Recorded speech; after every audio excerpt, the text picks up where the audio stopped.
Hi ಎಲ್ಲರಿಗೂ ನಮಸ್ಕಾರ. Welcome back to my channel Dillu's mamma Kannada ವ್ಲಾಗ್ಸ್ಗೆ ಸ್ವಾಗತ. ತುಂಬ ದಿವಸ ಆದಮೇಲೆ ವ್ಲಾಗ್ ಮಾಡ್ತಾಯಿದ್ದೀನಿ. Day in my life vlog ಮಾಡೋಣ ಅಂತ ಅಂದ್ಬಿಟ್ಟು ಇವತ್ತು ಎಷ್ಟಾಗುತ್ತೋ ಅಷ್ಟು ಶೂಟ್ ಮಾಡೋಣ ಅಂತ ಅಂದ್ಕೊಂಡಿದ್ದೀನಿ. So it's almost 7:15, 6:45ಗೆ ಎದ್ವಿ. ನನ್ನ ಮಗ ಎದ್ದ. ಹಂಗೆ ಹಿಂಗೆ ಈ ಚಳಿಗೆ ಹಂಗೆ ಹಿಂಗೆ ಒದ್ದಾಡಿಕೊಂಡು 7 ಕಾಲ ಆಯಿತು ಎದ್ದೋಳಷ್ಟರಲ್ಲಿ. ಸೊ ತುಂಬ ಚಳಿ ಇದೆ ಆಚೆಗಡೆ. ಎಷ್ಟು ಅಂತಂದರೆ ಒಂಥರ ಗ್ಲೂಮಿ ಏನು ಮಾಡೋಕ್ಕೂ ಮನಸ್ಸೇ ಬರೋಲ್ಲ, ಹಂಗಿರುತ್ತೆ ವೆದರು. ಈ ನಡುವೆ ಅಂತೂ ವಿಪರೀತ ಚಳಿ ಅಂತ. ಅದಕ್ಕೋಸ್ಕರನೇ ನನಗೆ ಜ್ವರ ಕೂಡ ಬಂದ್ಬಿಟ್ಟಿತ್ತು. 15 ದಿವಸ ನನಗಂತೂ ಏನೂ ಮಾಡೋಕ್ಕಾಗಿರಲಿಲ್ಲ, ಹಂಗಾಗೋಗಿತ್ತು. ಸೊ ಓಕೆ, ಇವಾಗ ಆಲ್ಮೋಸ್ಟ್ ರೆಡಿ ಆಗಿದ್ದೀನಿ. ಏನೋ ಕೆಲವೊಂದು ಸತಿ ಏನಾಗ್ಬಿಡುತ್ತೆ ಒಬ್ಬ ಮನುಷ್ಯನಿಗೆ ಅಂತಂದರೆ, ಒಂದು ಸತಿ ಏನಾರು ಆಯಿತು ಅಂತಂದರೆ ಬ್ಯಾಕ್ ಟು ಬ್ಯಾಕ್ ಏನೋ ಒಂದು ಆಗಕ್ಕೆ ಸ್ಟಾರ್ಟ್ ಆಗೋಗುತ್ತೆ. ಸೊ ನನಗೂ ಹಾಗೆ ಆಗಿತ್ತು. ಸೊ ಇವಾಗ ಆಲ್ಮೋಸ್ಟ್ ಎಲ್ಲ ರಿಕವರಿ ಆಗಿದ್ದೀನಿ. ನೋಡಿ ನನ್ನ ಚಿನ್ನಿ ಪಾಪ ಅವನಮ್ಮ. ಅವನು 7:45ಗೆ ಎದ್ದ ಅವರಪ್ಪ ಹೋಗೋ ಟೈಮ್ಗೆ. ಬಡ್ಕೊಂಡ ಪಪ್ಪ ಅಂತ. ಪಪ್ಪ ಓಡೋಗ್ಬಿಟ್ರು ಅಲ್ಲವ. ಅಪ್ಪ ಓಡೋಗ್ಬಿಟ್ರಲ್ಲವ. ಅವರಪ್ಪ ಹೋಗೋ ಟೈಮಿಗೆ ಎದ್ದ. ಅವರಪ್ಪ ಏನು ಅಂದ್ಕೊಂಡ್ರು ಎದೋಳಲ್ಲ ಅಂತ ಅಂದ್ಬಿಟ್ಟು ಹಂಗೆ ಹಿಂಗೆ ಆಟ ಆಡ್ಕೊಂಡು ಹೋಗ್ತಾಯಿದ್ರು. ಪಟ್ಟಂತ ಎದ್ಬಿಟ್ಟ, ಬಾಗಿಲು ಪಟ್ಟಾರ ಅಂತ ಹಾಕೊಂಡು ಓಡೋಗ್ಬಿಟ್ರು. ಸೊ ಇವಾಗ ವೆದರು ಕೂಡ ಹಾಗೆ ಇದೆ ನೋಡಿ.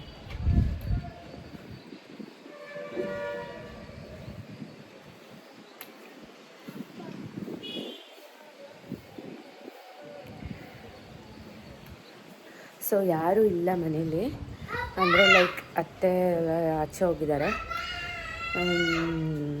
ನಾನು, ನನ್ನ ಹಸ್ಬೆಂಡು, ಪಾಪು, ನಮ್ಮ ಮಾವ ಇಷ್ಟೇ ಇರೋದು. ಅಂದರೆ ಲೈಕ್ ಟಿಫನ್ ಏನು ಮಾಡೋದು ಅಂತ ಗೊತ್ತಿಲ್ಲ, ನೋಡಬೇಕು. ಸೊ ನಿಮ್ಮ ಹತ್ರನೂ ನನ್ನ ಮಾರ್ನಿಂಗ್ ರೂಟೀನ್ ಹೇಗಿರುತ್ತೆ ಅಂತ ಶೇರ್ ಮಾಡ್ತೀನಿ. ಸೊ ಬನ್ನಿ. ಸೊ ಫ್ರೆಶ್ ಅಪ್ ಆದೆ, ಅಂದರೆ ಲೈಕ್ ಫೇಸ್ ವಾಶ್ ಮಾಡ್ಕೊಂಡು ಬ್ರಷ್ ಮಾಡಿಕೊಂಡೆ. ಸೊ ಇವತ್ತು ಗುರುವಾರ ಕೂಡ ಆಗಿರೋದ್ರಿಂದ ರಾಘವೇಂದ್ರ ಸ್ವಾಮಿ ದೇವಸ್ಥಾನಕ್ಕೆ ಹೋಗಬೇಕು. ಸೊ ಎಲ್ಲ ಕೆಲಸ ಮಾಡಿಬಿಟ್ಟು ಆಮೇಲೆ ಒಂದೇ ಸತಿ ಸ್ನಾನ ಮಾಡೋಣ ಅಂತ ಅಂದ್ಕೊಂಡು ಫೇಸ್ ವಾಶ್ ಮಾಡಿದ್ದೀನಿ. ಫೇಸ್ ವಾಶ್ ಮಾಡಾದ್ಮೇಲೆ ನಾನೇನು ಅಪ್ಲೈ ಮಾಡಲ್ಲ.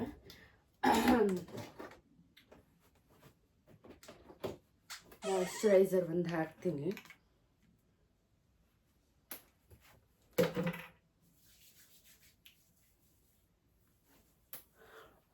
ಮಾಯ್ಶ್ಚರೈಸರ್ ಹಾಕ್ತೀನಿ, ಲಿಪ್ ಬಾಮ್ ಹಾಕ್ತೀನಿ. ಈ ಒಂದು ವಿಂಟರ್ಗಂತೂ ಫುಲ್ಲು ಡ್ರೈ ಆಗೋಗಿದೆ ಸ್ಕಿನ್ನು. ಪಿಂಪಲ್ಸ್ ಬೇರೆ ಬರೋಕ್ಕೆ ಸ್ಟಾರ್ಟ್ ಆಗಿಬಿಟ್ಟಿದೆ ಸ್ಕಿನ್ನಿಗೆ.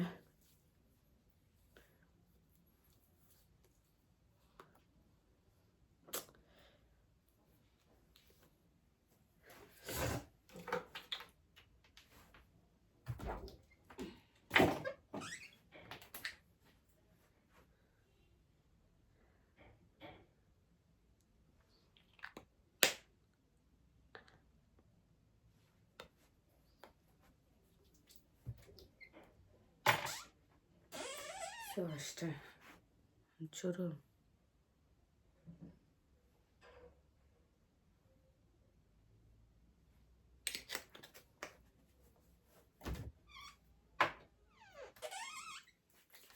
ಸೊ ಇವಾಗ ಹೋಗ್ಬಿಟ್ಟು ಟಿಫನ್ ಎಲ್ಲ ಸ್ವಲ್ಪ ಏನಾದರೂ ರೆಡಿ ಮಾಡಿಬಿಟ್ಟು ಮನೆಯೆಲ್ಲ ಕ್ಲೀನ್ ಮಾಡಿ ಆಮೇಲೆ ಸ್ನಾನ ಮಾಡ್ಕೊತೀನಿ. ಸಂಜೆ ಹೋಗೋದು ನಾನು ಯೂಶ್ವಲಿ ದೇವಸ್ಥಾನಕ್ಕೆ. ದೀಪ ಹಚ್ತಾ ಇದ್ದೀನಿ. ಸಂಜೆ ಹೋಗ್ತೀನಿ ದೇವಸ್ಥಾನಕ್ಕೆ. ನಾನು, ನನ್ನ ಹಸ್ಬೆಂಡು, ಪಾಪು 3 ಜನನೂ ಹೋಗ್ಬಿಟ್ಟು ದೀಪ ಹಚ್ಬಿಟ್ಟು ಬರ್ತೀವಿ. ಸೊ ಇದು ನಾನು ಟಿಫನ್ ಏನು ಮಾಡ್ತೀನಿ, ಅಡುಗೆ ಮಾಡ್ತೀನಿ, ಏನು ಮಾಡ್ತೀನಿ ಅನ್ನೋದನ್ನು ನಿಮಗೆ ತೋರಿಸ್ತೀನಿ, ಬನ್ನಿ.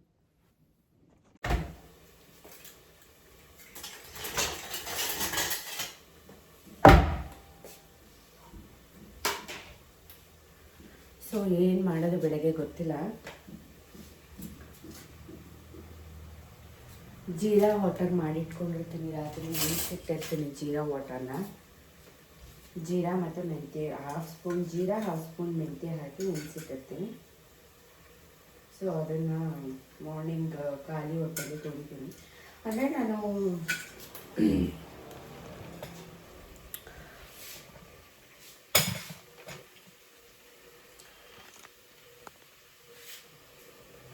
ಸೊ ದಿನಕ್ಕೆ ಒಂದೊಂದು ಅಂತ ನೆನೆಸ್ತೀನಿ. ಲೈಕ್ ಒಂದು ದಿವಸ ಜೀರಾ ವಾಟರು, ಆಮೇಲೆ ಒಂದು ದಿವಸ ಲೈಕ್ ಬಿಸಿ ನೀರಿಗೆ ತುಪ್ಪ ಹಾಕ್ಬಿಟ್ಟು ನೆನೆಸ್ಬಿಟ್ಟು ಕುಡಿತೀನಿ.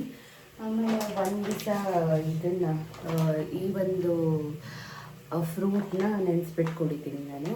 ಅಂದರೆ ಇದು ಲೈಕ್ ಏನು ಅಂತಂದರೆ ಪ್ಲೂನ್ಸ್ ಅಂತ ಹಿಂಗಿರುತ್ತೆ, ನಿಮಗೆ ತೋರಿಸ್ತೀನಿ. ಸೊ ಈ ಥರ ಇರುತ್ತೆ. ಒಂಥರ ಟೇಸ್ಟ್ ಬಂದ್ಬಿಟ್ಟು ಒಂಥರ ನೆನೆಸಿರೋ ದ್ರಾಕ್ಷಿ ಟೇಸ್ಟ್ ಬರುತ್ತೆ. ಇದು ಕಾನ್ಸ್ಟಿಪೇಷನ್ಗೆಲ್ಲ ತುಂಬ ಒಳ್ಳೆಯದು ಅಂತ ಅಂದ್ಬಿಟ್ಟು, ಅಂದರೆ ಡೈಲಿ ತಿನ್ನಲ್ಲ ನಾನು. ಒಂದು ವೀಕ್ಲಿ ಟ್ವೈಸ್ ಅಥವಾ ಥ್ರೈಸ್, ಅಂದರೆ ದಿನ ತಿಂತಾಯಿದ್ದೆ. ಯಾವಾಗ ನನಗೆ ಹುಷಾರಿಲ್ಲ ಅಂತಂದಾಗ, ಆಪ್ರೇಷನ್ ಆಗಿತ್ತು ಅಂತಂದ್ಬಿಟ್ಟು ಕಾನ್ಸ್ಟಿಪೇಟ್ ಆಗಬಾರ್ದು ಅಂತಂದ್ಬಿಟ್ಟು ಡೈಲಿ ಒಂದು 3 to 4 ಫ್ರೂಟ್ನ ಹಾಕಿಬಿಟ್ಟು ನೆನೆಸಿಟ್ಬಿಟ್ಟು ನೈಟ್ ಒಂದು ಹಾಫ್ ಆನ್ ಅವರ್ ತಿನ್ನೋದಕ್ಕಿಂತ ಮುಂಚೆ ಹಾಫ್ ಆನ್ ಅವರ್ ಮುಂಚೆ ನೆನೆಸಿಟ್ಬಿಟ್ಟು ಅದನ್ನು ಗ್ರೈಂಡ್ ಕೂಡ ಮಾಡ್ಕೋಬೋದು. ಇಲ್ಲ ಅಂತಂದರೆ ಸ್ಮ್ಯಾಶ್ ಮಾಡಿಬಿಟ್ಟು ಅದನ್ನು ಒಂದು ಸ್ವಲ್ಪ ನೈಟ್ ತಿಂದ್ಬಿಟ್ಟು ತಿರ್ಗಾ ಬೆಳಿಗ್ಗೆ ಎದ್ಬಿಟ್ಟು ಇನ್ನೊಂದು ಸ್ವಲ್ಪ ತಿಂತಾಯಿದ್ದೆ. ಸೊ ಅದು ಸ್ವಲ್ಪ ನನಗೆ ನಾರ್ಮಲ್ ಆಗಿ ಬಂತು. ಕಾನ್ಸ್ಟಿಪೇಷನ್ ಎಲ್ಲ ಸ್ವಲ್ಪ ಸರಿ ಹೋಗ್ತಾ ಬಂತು, ನಾರ್ಮಲ್ ಆಗ್ತಾ ಬಂದೆ. ಸೊ ಅದಾದಮೇಲೆ ನಾನು ಈ ಥರ ಲೈಕ್ ಒಂದು ದಿವಸ ಜೀರಾ ವಾಟರ್ ವಿತ್ ಮೆಂತ್ಯ ವಾಟರ್, ಜೀರಾ ಮತ್ತು ಮೆಂತ್ಯ ಹಾಕ್ಕೊಂಡು ಕುಡಿತೀನಿ. ಒಂದು ದಿವಸ ಸಬ್ಜಾ ಸೀಡ್ಸ್ ಹಾಕ್ಕೊಂಡು ಕುಡಿತೀನಿ. ಒಂದು ದಿವಸ ಇದು ಹಾಕ್ಕೊಂಡು ತಿಂತೀನಿ. ಹಾಗೆ ಒಂದು ದಿವಸ ತುಪ್ಪ ಮತ್ತು ಬಿಸಿನೀರಲ್ಲಿ ಹಾಕಿಬಿಟ್ಟು ಕುಡಿತೀನಿ. ಹಾಗೆ ದಿನಕ್ಕೆ ಒಂದೊಂದು ಅಂತಂದ್ಬಿಟ್ಟು ಈಗ ಸ್ಟಾರ್ಟ್ ಮಾಡಿದ್ದೀನಿ. ವರ್ಕೌಟ್ ಆಗ್ತಾಯಿದೆ ನನಗೆ. ಕಾನ್ಸ್ಟಿಪೇಟೇ ಆಗಬಾರ್ದು ಅನ್ನೋದಕ್ಕೆ ಆ ಥರ ಎಲ್ಲ ಒಂದು ದಿನಕ್ಕೆ ಒಂದೊಂದು ಡ್ರಿಂಕ್ ಅಂತ ಮಾಡಿಕೊಂಡು ಕುಡಿತಾ ಇದ್ದೀನಿ. ಓಕೆ ಫೈನ್, ನನಗೆ ಅಡ್ಜಸ್ಟ್ ಆಗ್ತಾಯಿದೆ. ದಿನ ಬೆಳಗ್ಗೆ ಕುಡಿತಾ ಇದ್ದೆ, ಬಿಸಿನೀರು ಕುಡಿತಾ ಇದ್ದೆ. ಬಟ್ ಇವಾಗ ಇದನ್ನೆಲ್ಲ ಟ್ರೈ ಮಾಡ್ತಾ ಇರೋದ್ರಿಂದ ಓಕೆ ಫೈನ್, ಗಟ್ ಇಶ್ಯೂಸ್ ಎಲ್ಲ ಏನೂ ಇಲ್ಲ, ಮತ್ತು ಹೊಟ್ಟೆ ಒಂಥರ ಆಗೋದು ಅದೆಲ್ಲ ಏನೂ ಇಲ್ಲ. ಯಾ ಸೊ ಈ ಥರ ನಡೆಯುತ್ತೆ. ಸೊ ಇವಾಗ ನಾನು ಜೀರಾ ವಾಟರ್ನ ಮತ್ತು ಜೀರಾ ಮತ್ತು ಮೆಂತ್ಯನ ನೆನೆಸಿಟ್ಟಿದ್ದೆ. ನಾನೇನು ಫಿಲ್ಟ್ರೆಲ್ಲ ಮಾಡೋದಿಲ್ಲ. ಸೊ ಈ ಥರ ಸ್ಟಿರ್ ಮಾಡಿಬಿಟ್ಟು ಒಂದೇ ಸತಿ ಕುಡಿದ್ಬಿಡ್ತೀನಿ. ಅದು ಮೆಂತ್ಯ ಮತ್ತು ಅದೆಲ್ಲ ಬಾಡಿಗೆ ಹೋದ್ರೂ ಒಳ್ಳೇದಲ್ವ. ಕೆಲವೊಬ್ಬರು ಫಿಲ್ಟರ್ ಮಾಡಿ, ಇಲ್ಲ ಅಂದರೆ ರಾತ್ರಿಯಿಂದ ನೆನೆಸಿಟ್ಟಿರ್ತೀವಿ, ಅದರದ್ದು ಇದು ಎಲ್ಲ ಹೀರ್ಕೊಂಡಿರುತ್ತೆ ನೀರು, ಪರವಾಗಿಲ್ಲ ಅದನ್ನು ಫಿಲ್ಟರ್ ಮಾಡಿಬಿಟ್ಟು ಕುಡಿಬೋದು ಅಂತ ಅಂದ್ಕೊತಾರೆ. ಬಟ್ ನನಗೆ ಅಷ್ಟೆಲ್ಲ ಇಲ್ಲ. ಇದನ್ನೇ ಬೇಕಂದರೆ ಕಾಯಿಸ್ಬಿಟ್ಟು ಬಿಸಿ ನೀರು ಹೋದಂಗೂ ಬಾಡಿಗೆ ಬಿಸಿನೀರು ಹೋದಂಗೂ ಆಗುತ್ತೆ, ಮತ್ತು ಇದು ಹೋದಂಗೂ ಆಗುತ್ತೆ ಅಂತಂದ್ಬಿಟ್ಟು ಒಂದೊಂದು ಸತಿ ಬಿಸಿನೀರು ಮಾಡಿಬಿಟ್ಟು ಇದನ್ನು ಕಾಯಿಸ್ಬಿಟ್ಟು ಕುಡಿತೀನಿ. ಇಲ್ಲ ಒಂದೊಂದು ಸತಿ ಬಿಸಿನೀರು ಸಪ್ರೇಟಾಗಿ ಕುಡಿತೀನಿ. ಇದನ್ನು ಕುಡಿದ್ಬಿಟ್ಟು ಬಿಸಿನೀರು ಕುಡಿತೀನಿ. ಸೊ ಅದಕ್ಕೋಸ್ಕರ ನಾನು ಇದನ್ನು ಏನೋ ಗಿಲ್ಟ್ರೆಲ್ಲ ಮಾಡೋಕ್ಕೆ ಹೋಗಲ್ಲ. ಹೀಗೆ ಈ ಥರ ಸ್ಟಿರ್ ಮಾಡ್ತೀನಿ, ಒಂದೇ ಸತಿ ಎತ್ಬಿಡ್ತೀನಿ. ಕಾಳು ಸಹ ನಾನು ಕುಡ್ಕೊಳ್ತೀನಿ, ತಿನ್ನಲ್ಲ, ನುಂಗ್ಬಿಡ್ತೀನಿ ಅಷ್ಟೇ. ಅದು ಎಲ್ಲ ತಿನ್ನಕ್ಕೆ ಹೋಗಲ್ಲ, ಹಾಗೆ ನುಂಗ್ಬಿಡ್ತೀನಿ. ಬೆನಿಫಿಟ್ಸ್ ಸ್ವಲ್ಪ ಜಾಸ್ತಿನೇ ಇರುತ್ತೆ ಅಂತ ಹೇಳ್ಬೋದು ಆ ಥರ ಕುಡಿದ್ರೆ. ಸೊ ಇದು ಸೊ ಏನು ಮಾಡ್ತೀನಿ, ಏನು ಅಡುಗೆ ಮಾಡಲಾ ಇಲ್ಲ ಅಂದರೆ ಟಿಫನ್ ಮಾಡಲಾ ಅಂತ ಗೊತ್ತಿಲ್ಲ. ಏನು ಮಾಡ್ತೀನಿ ಅನ್ನೋದನ್ನು ನಿಮಗೆ ತೋರಿಸ್ತೀನಿ. ಹಾಗೆ ಟಿಫನ್ ಏನು ಮಾಡೋದು ಬೇಡ ಅಂತ ಅಂದ್ಕೊಂಡು ಒಟ್ಟಿಗೆ ಸಾಂಬಾರು ಮಾಡಿಬಿಡೋಣ, ಅನ್ನ ಸಾಂಬಾರು ಮತ್ತು ಮುದ್ದೆ ಮಾಡಿಬಿಡೋಣ ಅಂದ್ಕೊಂಡು. ಯಾಕೆ ಅಂದರೆ ನಮ್ಮ ಮಾವನೂ ಇರೋದಿಲ್ಲ ಮಧ್ಯಾಹ್ನಕ್ಕೆ ಊಟಕ್ಕೆ ಅಂತ ಹೇಳಿದ್ರು. ನನ್ನ ಹಸ್ಬೆಂಡು ಇದ್ದರೆ ಮನೆಯಲ್ಲಿದ್ದರೆ ತಿಂತಾರೆ, ಇಲ್ಲಾಂದರೆ ಅವರು ಅಷ್ಟೇ ತಿನ್ನೋದಕ್ಕೆ ಹೋಗೋದಿಲ್ಲ. ನಾನೊಬ್ಬಳು ಮಾತ್ರ ಮತ್ತು ಮಗುಗೆ ಮಾತ್ರ ಇಟ್ಕೊಂಡಿರ್ಬೇಕಾಗತ್ತೆ. ಸೊ ಹಾಗಾಗಿ ಜಾಸ್ತಿ ಏನು ಮಾಡೋಕ್ಕೆ ಹೋಗಬೇಡ್ರಿ, ಸ್ವಲ್ಪ ಮಾಡ್ಕೊಳ್ರಿ ನಿಮಗೆ ಮಾತ್ರ ಅಂತ ಹೇಳಿದ್ರು. ಸೊ ಹಾಗಾಗಿ ಒಂದೇ ಸತಿ ಟಿಫನ್ನು ಅಡುಗೆ ಎಲ್ಲ ಯಾಕೆ ಮಾಡೋದು ಅಂತಂದ್ಬಿಟ್ಟು ಹಾಗೆ ಸಾರಿಗೆ ಇಟ್ಬಿಟ್ಟೆ. ಇತ್ತಕ್ಬೇಳೆ ಸಾರಿಗಿಟ್ಟೆ, ಅಂದರೆ ಲೈಕ್ ಒಣಗಿದ ಇತ್ತಕ್ಬೇಳೆ ಸಾರು. 2 days ಬ್ಯಾಕ್ ನೆನೆಸಿಟ್ಟಿದ್ರು ಇತ್ತಕ್ಬೇಳೆನ, ಒಣಗಿದ ಇತ್ತಕ್ಬೇಳೆನ. ಸೊ ಅದು ಜಾಸ್ತಿ ಆಗಿಬಿಟ್ಟಿತ್ತು, ಒನ್ ಟೈಮ್ ಮಾಡೋ ಸಾರಿಗೆ ಜಾಸ್ತಿ ಆಗಿತ್ತು ಅಂತ ಅಂದ್ಬಿಟ್ಟು ಫ್ರಿಜ್ಜಲ್ಲಿ ತೆಗ್ದಿಟ್ಟಿದ್ದೆ ಸ್ವಲ್ಪ. ಹಾಗಾಗಿ ಅದನ್ನೇ ಸ್ವಲ್ಪ ಇತ್ತು, ಮತ್ತು ಆಲೂಗಡ್ಡೆ ಬದನೆಕಾಯಿ ಎಲ್ಲ ಇತ್ತು ಅಂತ ಅಂದ್ಬಿಟ್ಟು ಹಾಕ್ಬಿಟ್ಟು ಒಂದು ಸತಿ ಸಾರಿಗೆ, ಅನ್ನಕ್ಕೆ, ಮುದ್ದೆಗೆ ಎಲ್ಲ ಇಟ್ಟೆ. ಸೊ ಹಾಗೆ ಅವರು ಕಾಫಿ ಗೀಫಿ ಎಲ್ಲ ಅವರು ಮಾಡ್ಕೊಂಡು ಕುಡಿತಾರೆ.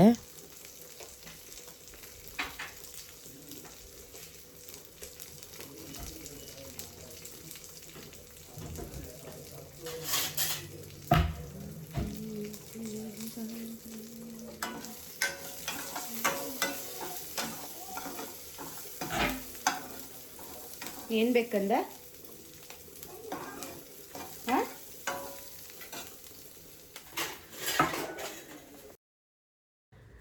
ಎಲ್ಲ ರೆಡಿ ಆಯಿತು. ಹಾಗೆ ಮುದ್ದೆ, ತೆಕ್ಕಬೇಳೆ ಸಾರು, ಅನ್ನ ಎಲ್ಲ ರೆಡಿ ಆಯಿತು.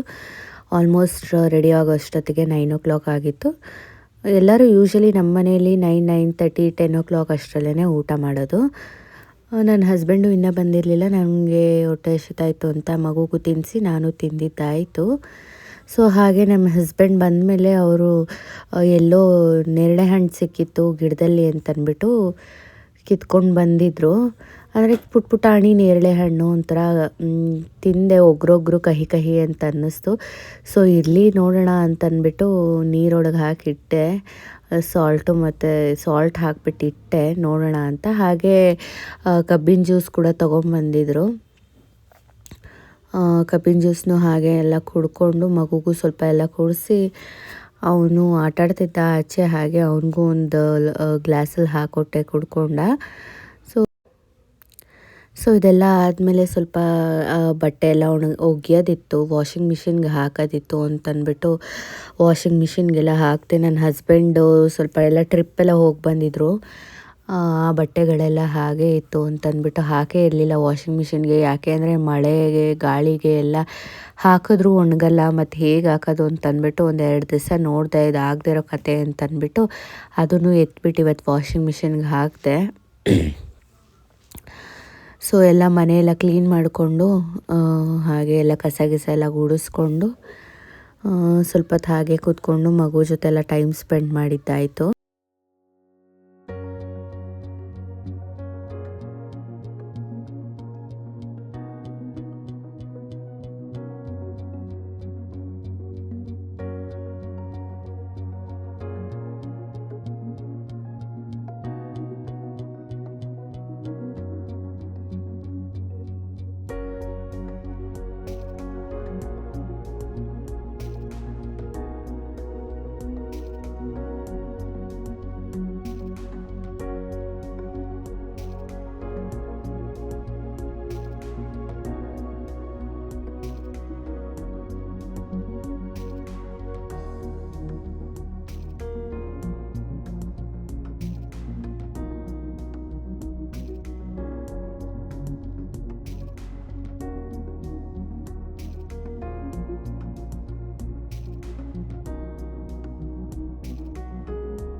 ಸೊ ಬಟ್ಟೆನೆಲ್ಲ ವಾಷಿಂಗ್ ಮಿಷಿನ್ಗೆ ಹಾಕಿದ್ದಲ್ಲ, ಅದು ಒಣಗಾಕೋಣ ಅಂತಂದರೆ ಮಳೆ ಬರೋದು ನಿಲ್ಲೋದು ಆ ಥರ ಆಗ್ತಾಯಿತ್ತು. ನೋಡಿದೆ ಸ್ವಲ್ಪ ಹೊತ್ತು ನಿಲ್ಲುತ್ತೇನೋ, ಸ್ವಲ್ಪ ಬಿಸಿಲು ಬರುತ್ತೇನೋ ಒಣಗಾಕೋಣ ಅಂತಂದ್ಬಿಟ್ಟು. ಎಷ್ಟೊತ್ತಾದರೂ ಬಿಸಿಲೇ ಬರಲಿಲ್ಲ.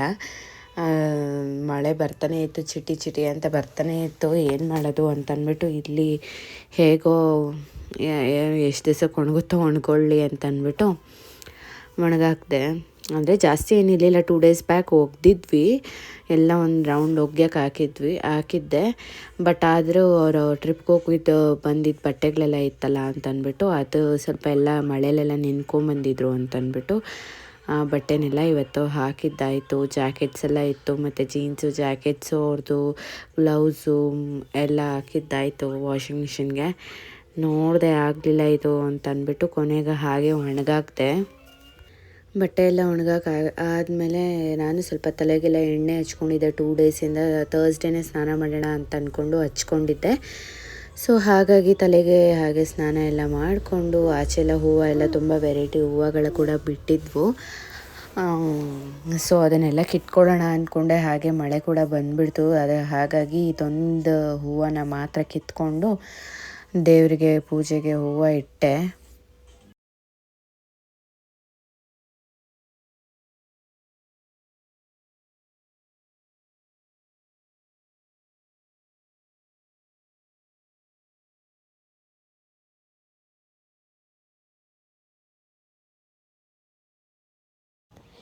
ಈ ಬಟ್ಟೆಗಳೆಲ್ಲ ಒಣಗಲ್ಲ ಅನ್ನೋದೊಂಥರ ಆಯಿತು ಅಂತಂದರೆ ಈ ಸೀಸನ್ನೇ ಒಂಥರ ಚೆನ್ನಾಗಿರುತ್ತೆ. ಈ ಹೂವುಗಳಿಗೆ, ಗಿಡಗಳಿಗೆ ಎಲ್ಲ ಒಂಥರ ಚೆನ್ನಾಗಿರುತ್ತೆ. ಎಲ್ಲ ಥರ ಹೂಗಳೂ ಒಂಥರ ಫ್ರೆಶ್ ಆಗಿರುತ್ತೆ. ನಮ್ಮ ಮನೆ ಹತ್ರ ಅಂತೂ ಈ ಸೀಸನ್ನಲ್ಲಿ ಎಷ್ಟು ಚೆಂದ ಇರುತ್ತೆ ಗಾರ್ಡನ್ ನೋಡೋಕ್ಕೆ ಅಂತ ಹೇಳಿದ್ರೆ, ಸಮ್ಮರ್ ಸೀಸನಲ್ಲಿ ಒಂದು ಸ್ಪೇಸ್ ನೋಡೋಕ್ಕೇ ಬೇಜಾರಾಗ್ಬಿಟ್ಟಿರುತ್ತೆ, ಏನೂ ಇಲ್ಲ, ಖಾಲಿ ಖಾಲಿ ಮಣ್ಣು ಅಂತಂದ್ಬಿಟ್ಟು.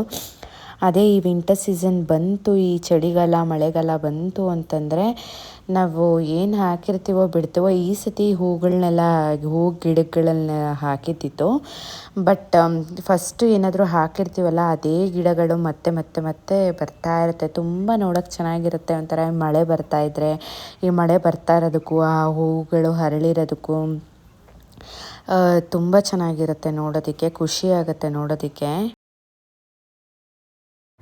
ಸೊ ಇದೆಲ್ಲ ಮುಗಿಸ್ಕೊಂಡು ಹಾಗೆ ರಾಘವೇಂದ್ರ ಸ್ವಾಮಿ ದೇವಸ್ಥಾನಕ್ಕೆ ಬಂದಿದ್ವಿ.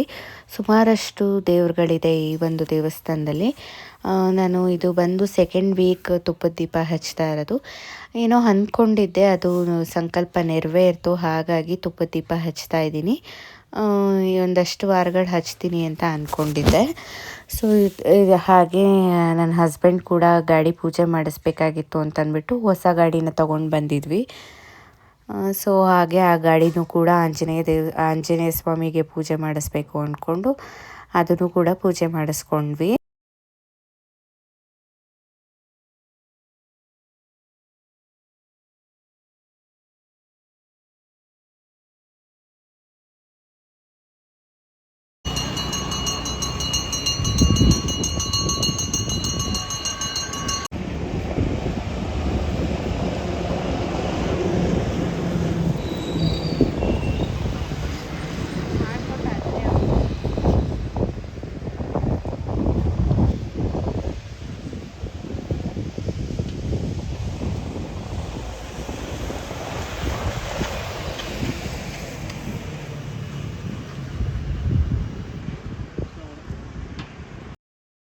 ಸೊ ಬೇರೆ ಕಡೆ ಪೂಜೆ ಮಾಡಿಸಿದ್ರು, ಅವರೇ ಚಾಮುಂಡಿ ಬೆಟ್ಟಕ್ಕೆ ಹೋಗಿ ಅಲ್ಲಿ ದೇವಸ್ಥಾನದ ಹತ್ರ ಪೂಜೆ ಮಾಡ್ಕೊಂಡು ಬಂದಿದ್ದರು. ಸೊ ಪೂಜಾರರ ಕೈಲಿ ಪೂಜೆ ಮಾಡಿಸ್ಕೊಂಡಿರಲಿಲ್ಲ. ಸೊ ಹಾಗಾಗಿ ಇವತ್ತು ಅದನ್ನು ಪೂಜೆ ಮಾಡಿಸ್ಬಿಡೋಣ ಅಂದ್ಬಿಟ್ಟು, ಹೆಂಗೂ ವಾಶ್ ಆಗಿತ್ತು ಗಾಡಿ, ಹಾಗೆ ಪೂಜೆ ಮಾಡಿಸ್ಬಿಡೋಣ ಅಂತ ಅಂದ್ಕೊಂಡು ತೊಗೊಂಡು ಬಂದು ಪೂಜೆ ಮಾಡಿಸಿದ್ವಿ. ಸೊ ಇದಾಗಿತ್ತು ನನ್ನ ಡೈಲಿ ವ್ಲಾಗ್. ಹೇಗಿತ್ತು ಅಂತ ತಿಳಿಸಿ ಕಮೆಂಟ್ಸಲ್ಲಿ. Thank you.